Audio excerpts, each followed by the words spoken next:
하나님의 큰 은혜가 오늘 예배에 참석한 성도 여러분들이 함께 하시기를 예수님의 이름으로 축복합니다. 75세에 하나님의 언약을 받은 아브라함은 10년이 지난 85세가 되는 해에 아내 사라의 성화에 못 이겨서 언약을 기다리지 못하고 사라의 몸종 하갈을 첩으로 맞이하게 됩니다. 다음엔 86세 때 아들 이스마엘을 얻게 되죠. 그리고 어느덧 13년이 지났습니다. 하갈이 이스마엘을 임신했을 때 사라의 박해를 피해서 광야로 도망하는 등 가정에 불화가 있었지만 여호와의 사자가 하갈에게 너는 다시 집으로 돌아가라. 아들을 낳고 이름을 이스마엘이라 하라. 그리고 너의 여주인 사라의 수하에서 복종하라. 라는 명령대로 하갈이 잘 따랐던 것 같습니다. 이제 이스마엘은 13세가 되었습니다. 우리로 말하면 초등학교 6학년이 된 것이죠. 이스마엘이 무럭무럭 자람을 보고 아브라함은 이제 자기 나이도 99세가 되었으니 모든 소유를 이스마엘에게 물려주려고 할 즈음에 하나님께서 또다시 아브라함에게 나타난 것이 오늘 본문입니다. 우리가 봉독한 1절부터 9절 말씀까지 요약을 하게 되면은 하나님은 아브라함에게 약속한 후손을 크게 번성하게 하고 내게서 모든 민족이 나게 하고 왕들이 내게로부터 나오게 하며 내 언약을 나와 너와 내 대대 후손 사이에 세워 영원한 언약을 삼고 가나안 온 땅을 주어서 영원한 기업이 되게 하며 너와 내 후손의 하나님이 되리라. 그런즉 너는 내 언약을 지키고 내 후손도 대대로 지키라고 하는 겁니다. 아브라함이 하나님으로부터 내가 너로 큰 민족을 이루겠다고 하신 언약에 순명하여 본토 친척 아비토를 떠나서 가나안으로 이주했을 때 그의 나이가 몇 세였어요? 75세였습니다. 그리고 그동안 아들같이 키웠던 롯이 소돔으로 떠났을 때도 내가 내 자손의 땅에 티끌받게 하리니 라고 말씀을 하셨죠. 10년이 지난 후 85세에 또 나타나셔서 내 자손을 하늘의 묵별 갖게 하시겠다라고 하셨습니다. 그리고 이제 다시 14년이 지나서 아브라함 99세에 나타나셔서 아내 사라가 내게 아들을 낳아 줄 것이다 라고 하나님은 말씀을 합니다. 이렇게 하나님이 말씀함에도 불구하고 아브라함은 심중에 어떤 생각을 했어요? 17절 말씀입니다. 함께 보겠습니다. 아브라함이 엎드려 웃으며 마음속으로 이르되 100세 된 사람이 어찌 자식을 낳을까? 사라는 90세니 어찌 출산하리요? 아브라함이 이제 좀 지쳤던 것 같습니다. 그도 그럴 것이 24년 동안 기다렸지만 하나님의 언약은 요원해 보인 것이죠. 100세 된 사람이 어찌 자식을 낳을까? 사라는 90세니 어찌 출산하리요? 그렇게 마음속으로 생각하며 아브라함 웃었습니다. 이 웃음이 어떤 웃음이겠어요? 체념? 하나님 이제 그만하세요. 뭐 그런 의미의 웃음? 그러면서 아브라함은 하나님에게 이렇게 하랍니다. 18절 말씀에 아브라함이 이에 하나님께 하라되 이스마엘이나 하나님 앞에 살기를 원하나이다. 여기 이스마엘이나 하나님 앞에 살기를 원하나이다 하는 말씀은 무슨 뜻이에요? 이스마엘이 이렇게 무럭무럭 자라니까 이제 그가 저의 후사가 되는 것이 맞을 것 같습니다 라고 하는 그런 의미가 있는 것이죠. 아브라함에 대한 답변은 우리가 창세기 15장을 공부할 때도 배웠던 말씀과 비슷합니다. 아브라함이 엘람 왕과 동맹군들을 쳐부수고 조카 롯을 구했죠. 그리고 롯이 다시 소돔으로 돌아가지 않습니까? 그때 하나님이 아브라함에 나타나서 두려워하지 말라. 나는 너의 큰 방패요 큰 상급이라고 말씀을 하셨죠. 이때 아브라함은 무엇을 내게 주시라나이까? 나는 자식이 없사오니 내 집에서 길린 자 엘리에셀이 내 상속자가 될 것입니다 라고 말을 했었죠. 본문에서 아브라함은 14년 전과 똑같이 나는 자손이 없으니 내 상속자는 이스마엘이 될 것입니다 라고 답을 합니다. 하인인 엘리에셀이 서자 이스마엘로 바뀌었을 뿐이지 아브라함은 똑같은 얘기를 하고 있죠. 그런데 하나님께서도 똑같은 말씀을 하십니다. 창세기 16장에서도 하나님이 뭐라고 말씀을 했어요? 엘리에셀, 그 사람이 내 상속자가 아니다. 내 몸에서 날 자가 내 상속자가 될 것이라고 말씀을 했죠. 오늘 본문 19절에도 이렇게 말씀을 합니다. 이스마엘이 아니라 내 아내 사라가 내게 아들을 낳으리니 그가 내 언약을 세울 것이다 라고 하나님은 또 약속을 합니다. 여기서 우리는 알아야 될 가르침이 있습니다. 하나님은 왜 언약을 반복하시는가라고 하는 것이죠. 그것은 하나님은 여전한 분이시기 때문에 그렇습니다. 하나님이 24년 전 처음 아브라함을 불렀을 때도, 앞장이 14년 전에 아브라함을 다시 불렀을 때도, 그리고 오늘 본문에서도 똑같이 아니야, 내 몸에서 날 자가 상속자야, 나는 그와 그 자손에게 언약을 맺을 것이다 라고 하나님은 말씀을 합니다. 하나님은 언약을 왜 반복하십니까? 하나님은 여전한 분임을 알게 하기 위함인 것이죠. 사실 하나님은 여전한 분이시기 때문에 말씀을 반복할 필요가 없어요. 그런데 문제는 인간이에요. 인간은 자꾸 흔들려요.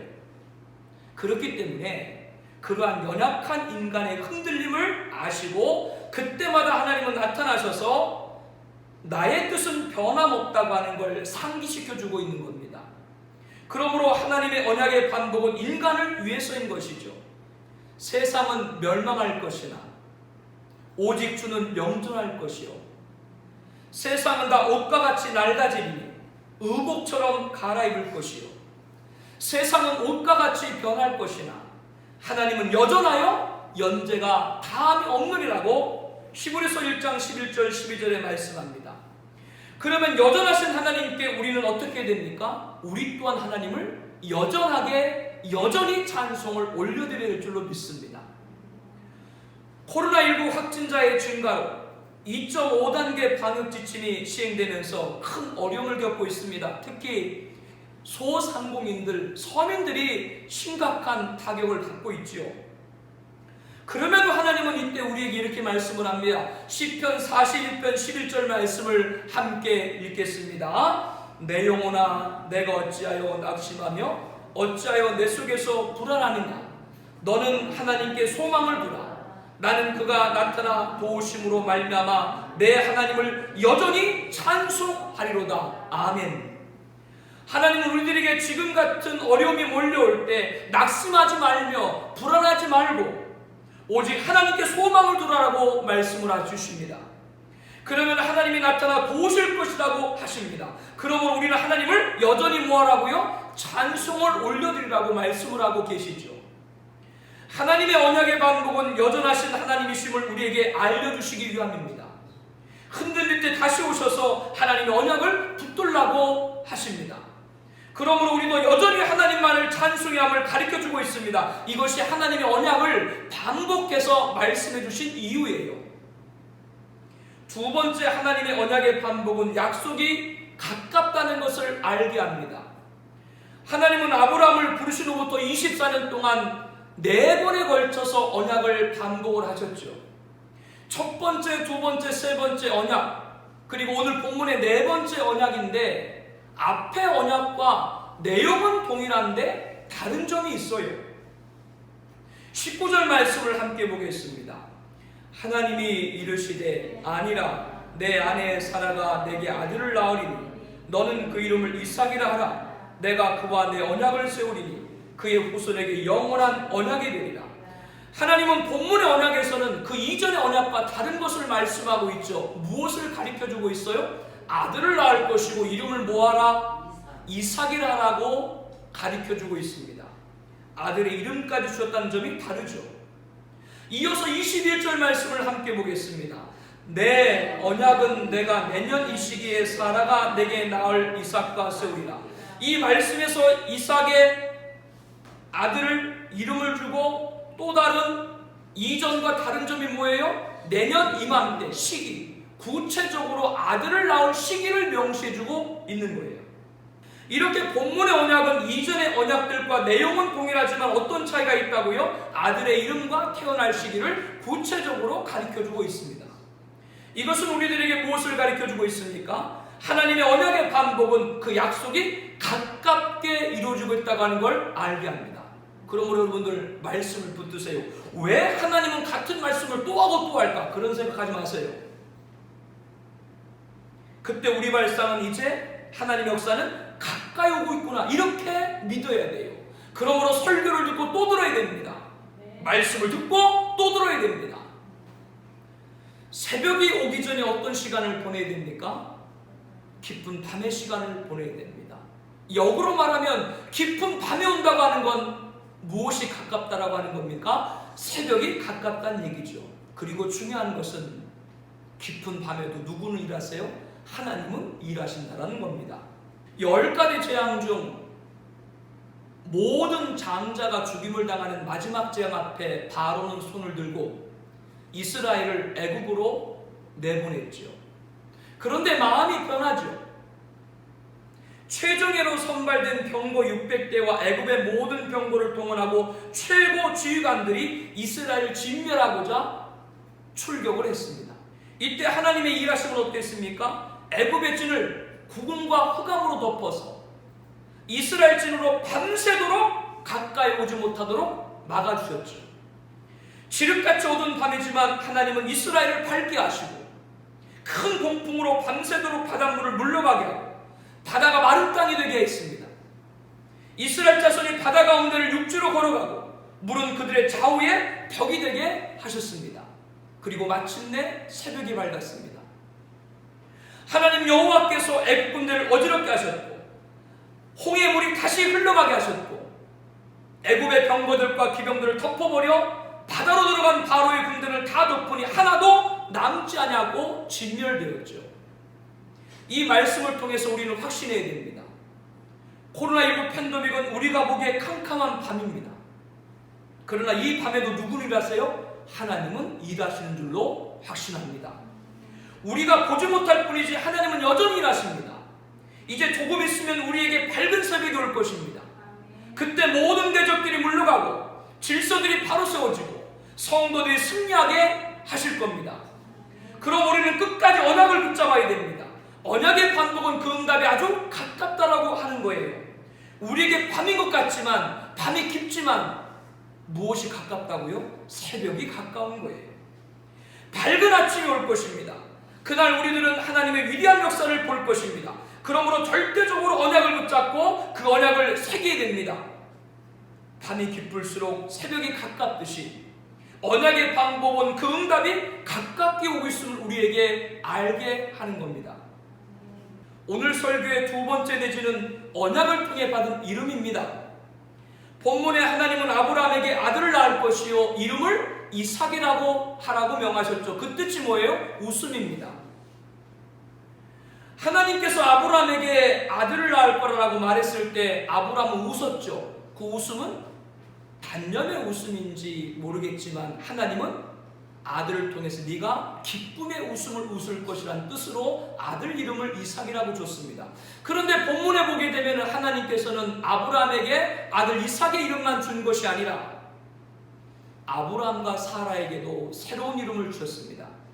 5절 말씀을 보겠습니다. 이제 후로는 내 이름을 아브라함이라 하지 아니하고 아브라함이라니 이는 내가 너를 여러 민족의 아버지가 되게 함이니라.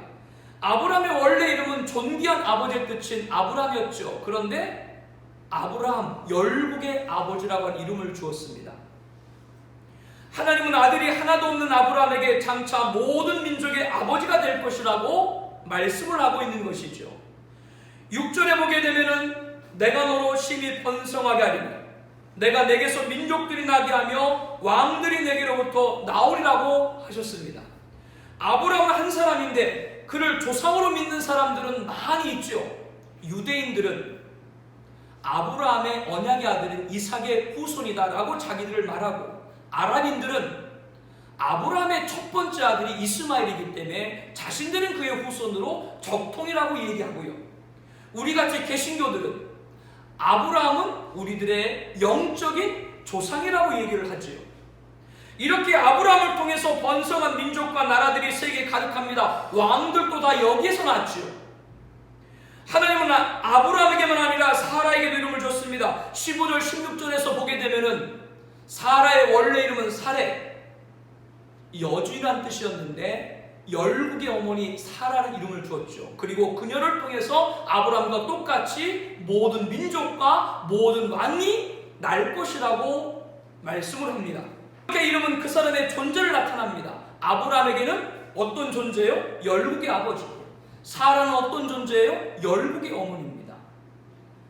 내 몸에서 자식을 많이 낳아야 10명 남짓 나겠지만 인류 조상으로 모든 민족을 축복하라는 사명을 갖고 있는 것이죠. 이름은 이렇게 그 사람의 존재와 사명을 갖고 있습니다. 그렇다면 아브라함의 영적 후손인 예수님을 믿은 하나님의 자녀여 상속자가 된 우리들에게도 이름이 있습니다. 저와 여러분에게는 성도라고 하는 공통적인 이름이 있습니다. 그 뜻은 예수님을 영접하여 구원받은 거룩한 자다라고 하는 것이죠. 성도들은 온전히 하나님의 소유인 것을 알아야 됩니다. 저와 여러분 누구의 소유라고요? 하나님의 소유입니다. 우리 모두가 하나님의 소유라면 우리는 하나님이 기쁘시게 하는 자가 되어야 됩니다. 데살로니가전서 2장 4절 말씀을 함께 보겠습니다. 오직 하나님께 옳게 여기심을 입어 복음을 위탁받았으니 우리가 이와 같이 말하면 사람을 기쁘게 하려 하냐 아니요 오직 우리 마음을 감찰하시는 하나님을 기쁘시게 하려 함이라. 성도는 사람을 기쁘게 하는 자들이 아니고 누구를? 하나님을 기쁘시게 하는 자들이라고 말합니다.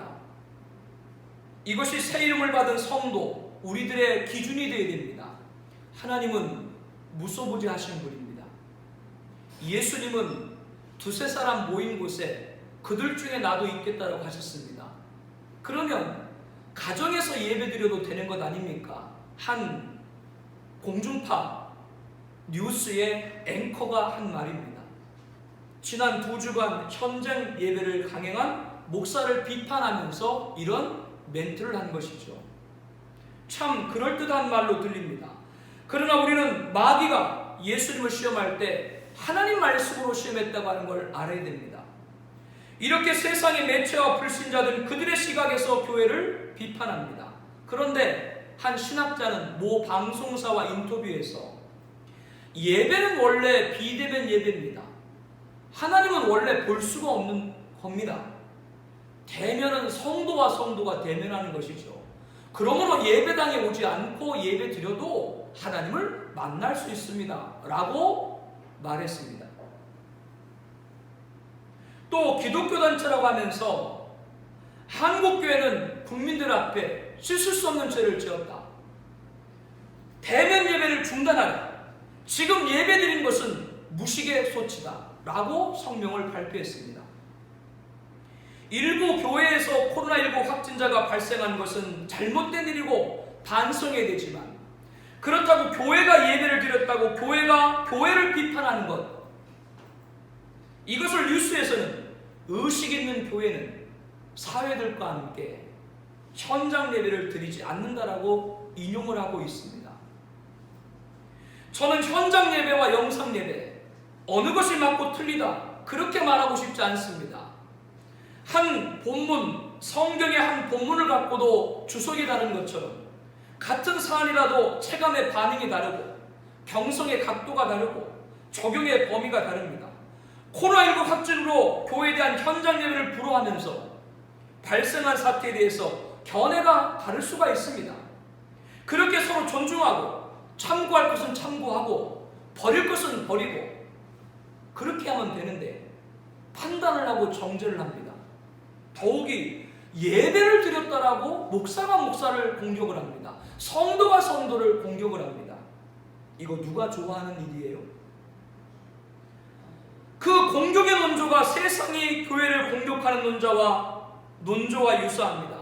예수님은 마지막 때 하나님의 종들이라고 하면서 같은 종인 동무들을 때릴 것이라고 말씀을 하셨습니다.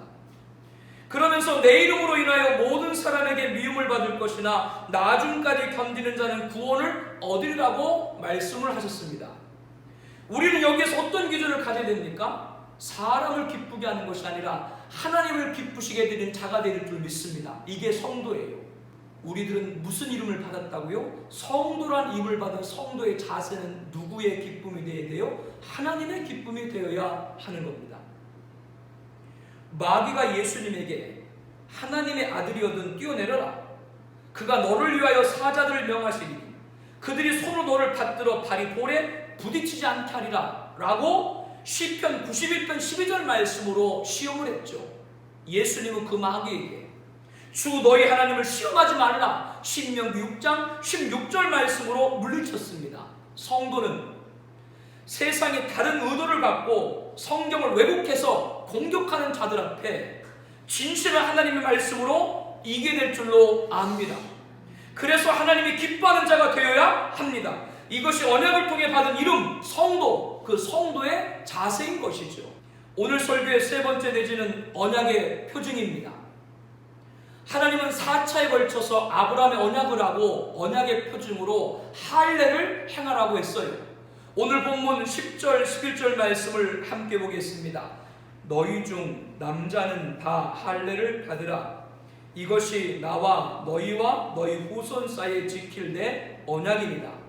너희는 포피를 베어라. 이것이 나와 너희 사이의 언약의 표징입니다. 하나님은 아브라함에게 언약의 표징으로 육체의 할례를 행하라고 명했습니다. 그래서 오늘날도 유대인들은 이 말씀에 따라 언약의 표식으로 할례를 행하죠. 하나님께서 아브라함에게 언약의 표징으로 할례를 하라고 하신 이유는 다른 것이 아니에요. 앞서 첫 번째에도 말씀을 드렸던 것처럼 인간은 연약해요. 그러니까 자꾸 잃어버려요. 그래서 하나님께서는 잃어버리지 않도록 몸, 육체에 표식을 새기라고 한 거예요. 그것이 할례입니다. 이와 유사하게 하나님께서는 하나님 말씀을 잊지 않도록 하기 위해서 손목과 미간에 계명을 메고 붙여 표로 삼으라고 이스라엘에게 명령을 했습니다. 그래서 지금도 유대인들은 율법을 적은 종이를 정방향 모양 상자에 담아서 이마에 붙이거나 손막에 메어서 지금도 하고 다니고 있지요. 하나님은 99세에 하나님은 아브라함이 99세에 나타나셔가지고 언약을 했지요. 아브라함은 웃으면서 처음에는 불신한 듯 했지만 하나님의 언약의 말씀을 믿고 자기 나이 99세 때 그리고 이스마엘은 13세 때 포피를 베어서 할례를 행했습니다. 그렇다면 아브라함의 영적 우선으로 예수님을 믿음으로 언약 백성된 저와 여러분은 어떤 언약의 표징이 우리에게 있습니까? 유대인들처럼 육체 표식을 우리가 가져야 되는가요? 구약시대를 넘어 신약시대에 언약의 백성인 우리들에게 사도 바울은 다음과 같이 말합니다. 로마서 2장 28절 29절 말씀을 함께 보겠습니다. 무릇 표면적 유대인이 유대인이 아니라 표면적 육신의 할례가 아니니라. 오직 이면적 유대인이 유대인이며 할례는 마음에 알지니 영에 있고 율법 조문에 있지 아니한 것이라. 그 칭찬이 사람에게서가 아니요 다만 하나님에게서니라. 아멘. 표면적 유대인은 아브라함의 혈통적 후손인 유대인을 가리키는 것이고 이면적 유대인은 아브라함의 영적 후손인 저와 여러분을 가리키는 거예요. 표면적 유대인들, 이들은 언약의 표적인 할례를 대단하게 자랑스럽게 생각을 하고 있습니다. 그래서 본문 2절에 태어난 지 8일 만에 할례 행하라 라는 말씀에 따라 오늘도 그 예식을 행하고 있습니다. 그런데 시간이 지나면서 유대인들은 변질됐어요. 육체의 할례를 행하기만 하면 언약의 백성으로 구원받는다라고 생각을 했습니다. 이런 자만으로 유대인들은 오늘까지도 예수님을 믿지를 않고 있지요. 그러면서도 자신들은 선민으로 할례를 받았으니 구원받았다 이렇게 여기고 있는 겁니다. 이에 대해서 사도 바울은 할례는 육신의 할례가 아니요 마음의 하라라고 말씀을 하고 있습니다. 마음의 할례 행한다라고 하는 건 다른 것이 아닙니다. 하나님이 아브라함에게 언약의 표징으로 할례를 하라고 했지요. 오늘 저와 여러분들의 언약은 누구예요? 예수님인 줄로 압니다. 로마서 10장 10절에 사람이 마음으로 믿어 의에 이르고 입으로 시인하여 구원에 이르리라. 우리는 예수님을 믿음으로 마음의 할례 받은 줄로 압니다. 이게 지금 오늘 우리들의 마음의 할례예요. 사도 바울은 갈라디아서 6장 13절에 유대인들은 할례를 육체로 자랑하려 함이라 라고 말합니다. 그러나 사도 바울 자신은 우리 주 예수 그리스도의 십자가 외에 결코 자랑하지 아니하노라 라고 말씀을 하고 있습니다. 뭐만 자랑해요? 우리 주 예수 그리스도의 십자가만이 우리에게 자랑인 것이죠. 내가 내 몸에 예수의 흔적을 지니고 있노라고 갈라디아서 6장 17절에 사도 바울은 말합니다. 예수의 흔적이라고 하는 것은 사도 바울이 예수 십자가만 자랑하다가 당한 모든 고난을 함축적으로 표현하고 있는 겁니다. 우리가 예수를 믿음으로 마음의 할례를 받았습니다. 그렇다면 우리들에게 예수 십자가만을 자랑해야 됩니다. 이것이 오늘날 언약의 백성으로 성도 이름을 받은 성도가 가져야 될 예수의 흔적, 언약의 표징입니다. 그러므로 예수님의 십자가를 자랑하다가 고난받은 것을 기쁘게 받으시는 여러분 되기를 바랍니다. 지금처럼 이 시대에 하나님이 받으시는 예배를 드림으로 우리가 핍박받는다. 이것은 우리에게 예수의 흔적이고 언약의 표적이 될 줄로 확신합니다. 이거를 가지라 그 말이에요. 하나님은 아브라함을 부르시므로 24년 동안 4번에 걸쳐서 언약을 반복을 하셨죠. 이 아브라함은 지쳤는지 단념을 했는지 그 말씀을 처음엔 웃었어요. 하나님 이제 그만하세요. 그런 식으로 말이죠. 그러나 하나님은 그에게 언약을 재확인해 주었습니다. 이렇게 하나님께서 언약을 반복한 이유가 뭐라고 말씀드렸어요? 하나님은 여전한 분이라는 걸 가르쳐주고 있는 거예요. 하나님은 여전한 분이기 때문에 말씀을 또 하실 필요가 없지만 인간은 연약해서 마음이 낙심하고 흔들리기 때문에 하나님은 또 나타나셔서 말씀하시고 말씀하시는 겁니다. 하나님의 언약은 반복하는 것 인간을 위해서입니다. 그러므로 우리는 지금 같은 어려움이 몰려올 때도 낙심하지 말며 불안하지 말며 오직 하나님께 소망을 두어야 합니다. 우리도 여전히 하나님을 찬송해야 하는 것이죠. 그래야 할 때 하나님 나타나서 도우실 줄로 확신합니다. 하나님께서 언약을 반복하신 또 다른 이유는 응답이 가까이 옴을 알게 하는 것이라고 말씀드렸습니다. 이전의 언약의 내용들과 같았지만 본문의 4번째 언약을 했을 때 다른 점이 뭐라고 했어요? 아들 이름을 이삭이라 하라. 이름을 주었고요. 또 언제? 내년 이맘때 시기를 구체적으로 약속해 줬습니다. 우리들에게 언약을 반복하는 것은 그때가 가까이 오고 있다고 하는 거예요. 지금 코로나19 팬데믹으로 우리에게 밤 같은 시간이 있습니까? 그러나 하나님은 출애굽한 백성들이 한밤에 홍해 앞에 놓였을 때처럼 지금도 일하고 있는 줄로 확신합니다. 밤이 깊은 건 새벽이 가깝다라고 하는 거예요. 그리고 환한 새벽에 모든 대적이 물러가고 질서가 회복되고 그의 백성이 승리하게 하시는 것이죠. 밤이 깊으면 새벽이 가깝게 오는 것입니다. 이것이 오늘 우리가 하나님의 언약을 반복해서 들어야 될 이유인 것이죠.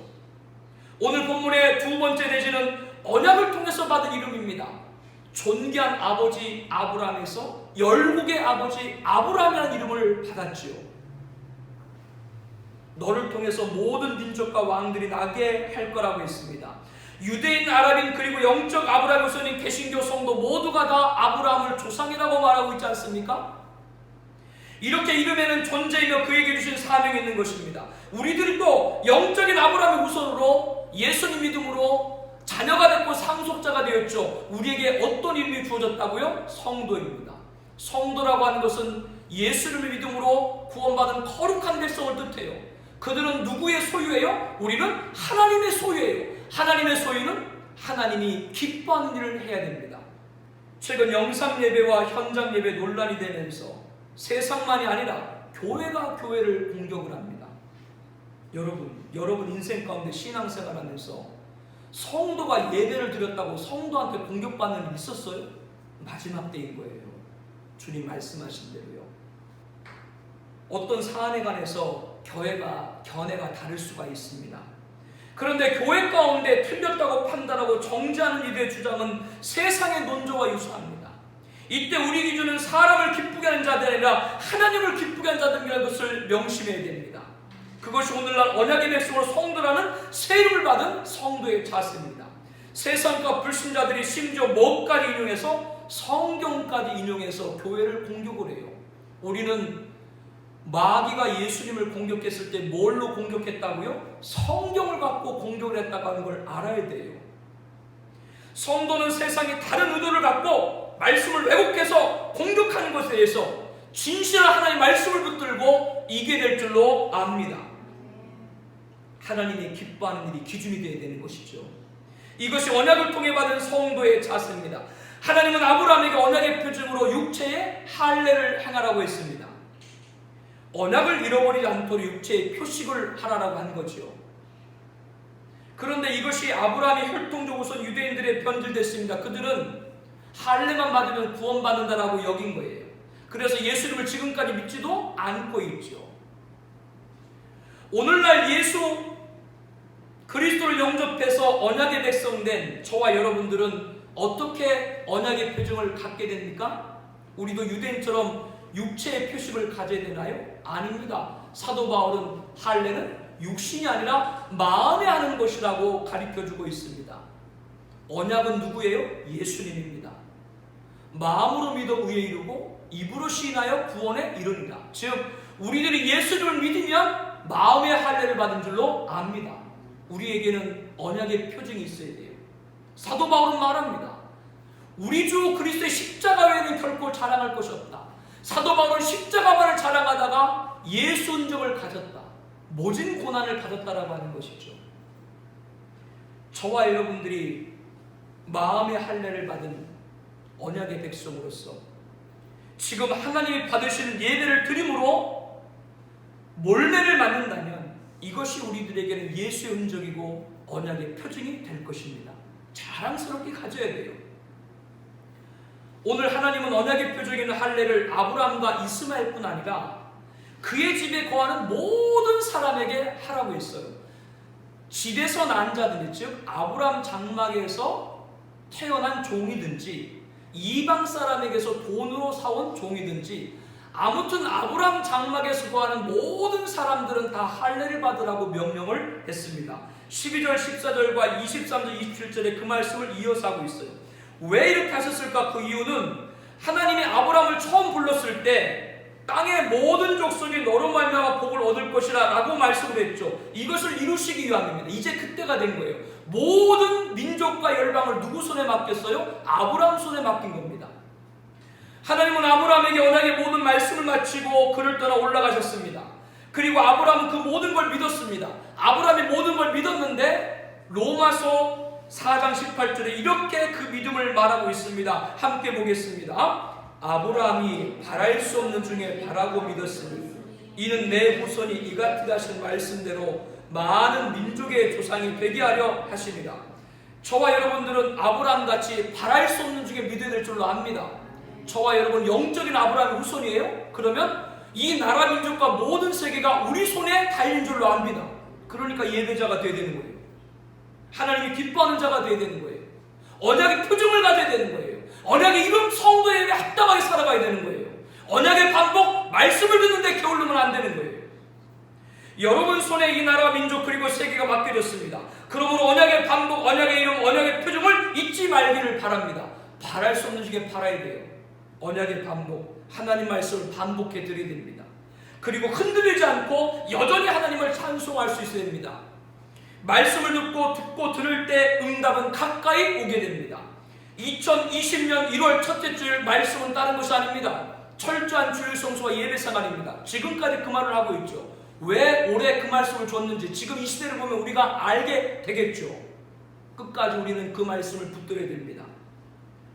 지금 코로나19 팬데믹으로 밤 같은 가운데도 하나님은 일하십니다. 밤이 깊으면 깊을수록 새벽은 가까이 오는 거예요. 우리의 모든 문제가 해결되는 밝은 새벽이 올 것입니다. 언약의 반복, 말씀을 듣고 또 듣고 사모하기를 축복합니다. 언약의 이름, 우리는 아브라함에서 아브라함같이 성도라는 새 이름을 받았어요. 성도는 하나님의 소유예요. 그는 누구의 기쁨? 하나님의 기뻐하는 자가 되어야 됩니다. 다시 한번 강조합니다. 세상은 성경까지 그럴듯하게 인용하면서 공격을 합니다. 우리는 말씀을 왜곡하는 자들에게 진실한 말씀으로 이기게 됩니다. 이것이 성도란 이름을 받은 성도의 자세입니다. 마지막 세 번째 언약의 표징입니다. 우리는 예수님을 믿음으로 마음의 할례를 받은 자입니다. 그럼 우리에게는 언약의 표징이 있습니다. 예수 흔적이 우리에게 있습니다. 지금 이 시대에 하나님께서 받으시는 예배를 드린다는 이유로 세상은 물론이고 교회로부터도 공격을 받고 있습니다. 예수 십자가만을 자랑 우리들에게 이 예배가 예수 흔적 언약의 표징이 될 것으로 믿습니다. 바랄 수 없는 바라고 믿는 이 나라와 세계를 우리 손에 맡긴 합당한 언약의 백성 되시기를 다시 한번 예수님의 이름으로 축복합니다.